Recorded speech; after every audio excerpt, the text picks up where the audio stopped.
Mainstream astronomers' reliance on gravity as the primal force shaping the universe has restricted them to thinking in terms of spherical explosions and voids or bubbles created by dying stars. Around these supposed voids, gas filaments can be seen arcing away. Our Sun sits in the middle of an enormous void called the local bubble. They say this contains million-degree ionized hydrogen gas, surrounded by a wall of colder, denser neutral gas. Within this hot bubble, gas density is much sparser. At first they thought that the local bubble was an asymmetric cavity of 330 to 490 light-years in diameter. This implied that two bubbles might have collided and merged. The most important point to note is that they believe the local bubble is deficient in neutral gas. In all the literature they keep describing it as neutral gas deficient, rather than simply stating that it is highly ionized. Further mappings reveal that the ionized pockets actually form a tunnel that extends at least 820 light-years towards Ursa Major, suggesting that it might connect at least 1,000 light-years into the galactic halo.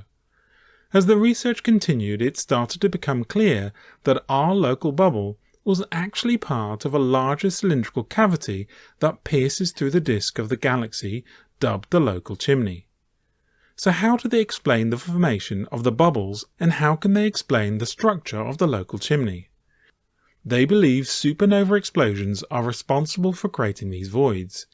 In the case of the local chimney, they speculate that energetic supernova explosions created fast-moving expanding bubbles of hot gas that collided with surrounding cold gas of the interstellar space, which in turn became compressed into thin shells. Eventually these shells of cold gas meet other expanding hot cavities and break up, forming small tunnels or pathways between the expanding voids. Towards the centre of the local chimney we find the Pleiades, and it is here that astronomers search for the possible source of the supernovae. A little further out from these are a belt of stars called the Gould Belt. These are massive hot OB-type stars. These provide a clue as to what might be going on.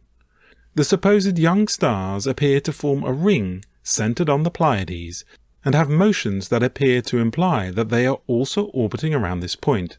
Yet there is not enough mass for this to be possible. Let's just take a little step back here. Are we surprised that our Sun sits in a bubble of ionized hydrogen? No, this is exactly what we would expect to find. Our Sun sits on a filament which powers our star. The fact that this structure seems to take on a cylindrical appearance should also not come as a surprise. So what are we to make of the boundary layer of cooler gas surrounding this structure? Assuming that the filament takes on a simple Birkeland current structure, we would expect recombination to occur. Markland identified this process and showed that the elements will become preferentially sorted according to their ionization energy. This means that hydrogen and helium would always be found towards the outer edges of a filament. So comparing the density of hydrogen inside the filament to the outer edges, you should see a sharp increase in the density and the appearance of a wall. If we examine this image, then we see that the areas in white are low density, probably hot ionized gas, so in other words, plasma. The darker coloured areas are thought to be cold, dense gas, possibly largely molecular in nature. We can clearly see that many areas seem to connect to each other, forming a sort of network. Now it is important to point out that there is likely to be many smaller filaments connecting and overlapping, creating this blurred white part of the image. From Jim Wennige's work on Arcturus, we can see that the motion of the stars may reveal parts of this structure nearby us, with us circling around the local Arcturus filament. Some astronomers have wondered if the local bubble or chimney system of interlocking gaseous cavities is characteristic of the entire Milky Way. Astronomers looking at an updated map of cold local interstellar gas in the galactic plane see an inner empty region with finger-like extensions or tunnels that poke through the surrounding wall and reach into the nearby regions of the galaxy. These regions are known to contain large amounts of hot, ionized, low-density gas that can be detected at radio and ultraviolet wavelengths. Right next to our local bubble, astronomers have identified a new bubble called the Pertau shell. It is thought to extend for about 500 light-years and spans two well-studied molecular clouds called Taurus and Perseus. Using a special technique, they were able to create three-dimensional maps of the local cloud structures. If we examine the chameleon molecular cloud, we can see a series of filaments that seem to connect via a hub-like structure, with a void in the centre. It is also physically connected to the Musca dark cloud. The Taurus cloud extends between 131 and 168 parsecs. When viewed from the top, you might be able to notice that it consists of two layers separated by about 10 to 15 parsecs. This layering is consistent with several previous studies. Musca is a clear example of a filament on both a two-dimensional and three-dimensional image. It is termed a dark cloud, meaning that it contains a myriad of sub-micron-sized solid particles, often referred to as intergalactic dust grains. They tend to block out visible light, making them appear dark. They are thought to be composed of largely molecular gas rather than containing ionized material. Ultraviolet starlight is considered the main source of ionization in H2 regions, and in H1 regions it ionizes elements with low ionization potentials. This has led to the belief that it is the only ionizer, and that in dark clouds where starlight is absorbed, the ionization may go down to zero.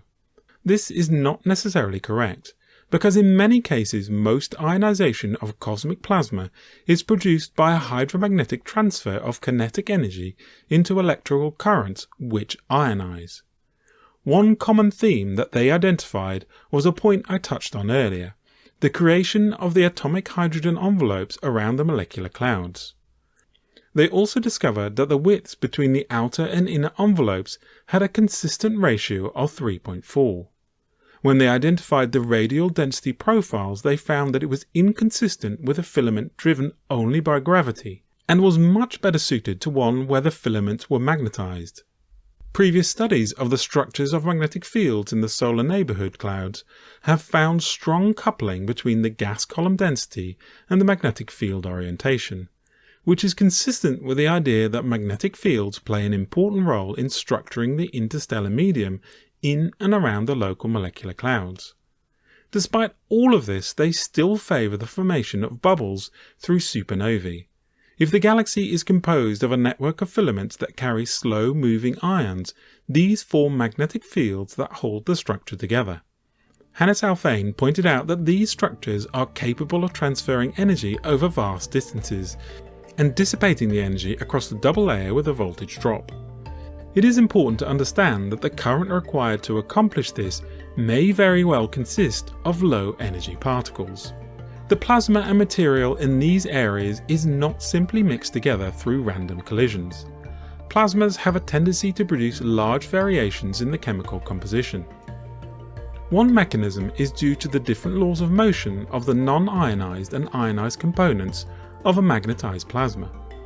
The condensation of non-volatile substances to grains constitutes another separation mechanism. Any charged grains of dust or ions will feel an attraction towards the filament. As they move towards the filament, if they gain enough speed, they can cause non-ionized material to become ionized. This is particularly so in areas where a pinch occurs. This can cause large areas of low density to be created.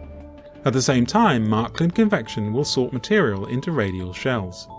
Together, these could explain the network of bubbles we see throughout our local neighborhood.